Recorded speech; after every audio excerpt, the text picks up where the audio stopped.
So, as I was talking about yesterday with Vivek Ramaswamy getting packed by a woman, many smart people don't understand that the most by the book correct form of communication is not the best form of communication. This equivocal by the Jesus.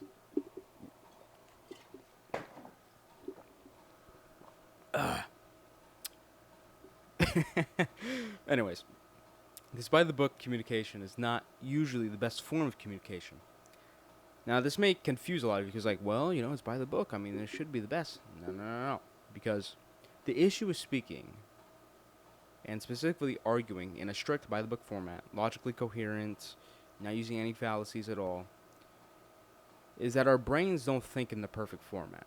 Our brains use methods of understanding things that are fallacious. Or I shouldn't do fallacious quotes because they are. For example, appeal to authority. Or fallacious appeal to authority. That's fallacious, but our brains are very responsive to it. Ad hominem. That's fallacious, but our brains are very responsive to it. Appeal to emotion. Our brains respond very well to it, but that's also fallacious. So when you start getting rid of all these things, well, I don't want to do a fallacious appeal to authority. I don't want to do a fallacious appeal to emotion. I don't want to do an ad hominem. When you do these things, you're completely disregarding the things that our brains like the most. They like these things. It helps our brain. This is how our brains process information. And I think the best example of this is Donald John Trump. I don't have my Trump hat here, actually. All right, I'm back. But the best example of this is Donald Trump. Because a lot of people look at Trump, retards. This is what retards do. They look at Trump and they're like, he talks like a third grader. He's so dumb. No. It's like, bro, you're the dumb one. Because Trump actually speaks very intelligently. I know that may be a surprise to you, but he understands what people respond to. So, for example, instead of logically breaking down why Ted Cruz was a bad candidate during his 2016 campaign, what he would do is this. Instead of breaking it down like, well, his policies are bad because of this, he would just do this.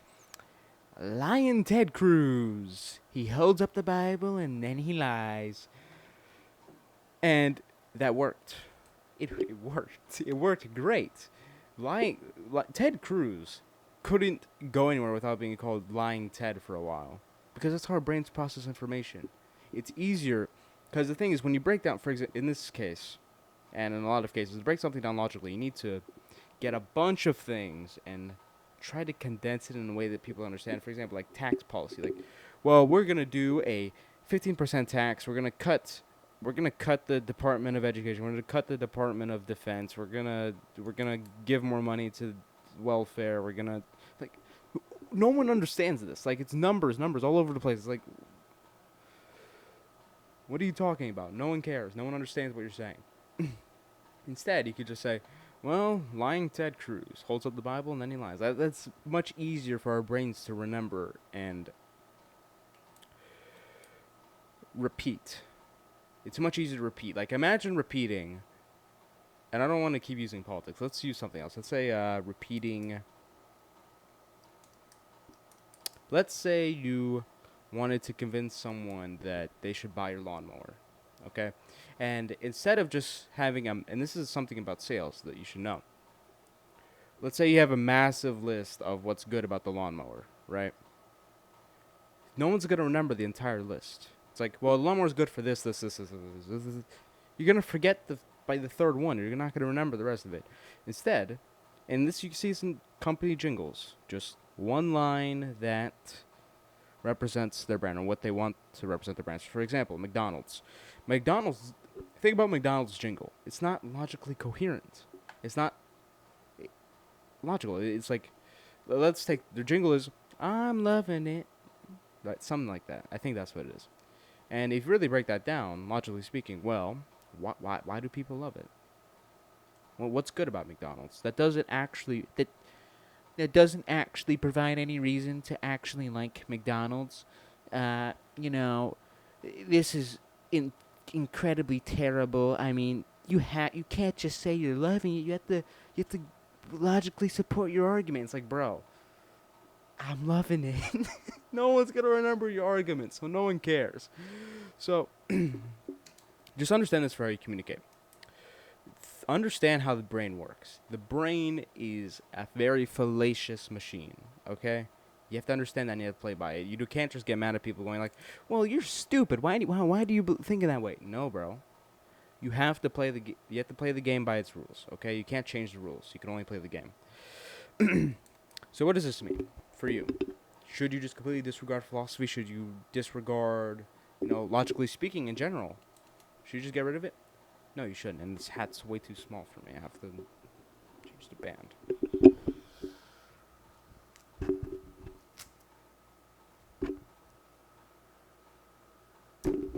There you go. That's more comfortable. No, you shouldn't disregard everything because there are certain fields where this is completely necessary. In popular level discussions, like the example I gave with Trump, where he's just talking to the general population, no, you shouldn't be talking in this extremely strict format. What you should be doing is using the more, I don't want to say fallacious because that kind of boils it down to something that doesn't sound that good, but we'll call it fallacious. You get what I mean. But, for example, religious debates are a really good example of this. And religious debates, you don't want to be talking like that because it's a very philosophical question.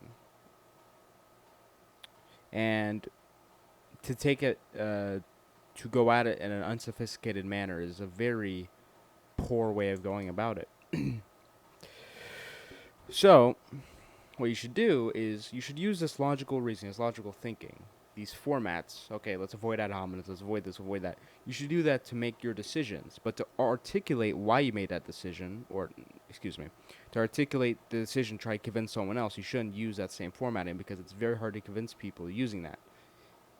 If we were able to convince people just by being philosophically coherent, then no one would believe anything stupid, okay? But they do, because of how our brains work. So, I'm going to end this video off by saying, don't get pile-drived like Vivek Ramaswamy did by Nikki Haley. Don't get pile-drived by life or a woman. I mean, don't get pile-drived by a woman. My God, that's terrible. But weird ending to the video, I know, but who cares? Don't get pile-drived through life just because you want to speak logically or you want to, be smug and use big words. No. Speak in a way people can understand so your message can get across. And don't get dominated by women or pile-drived by them.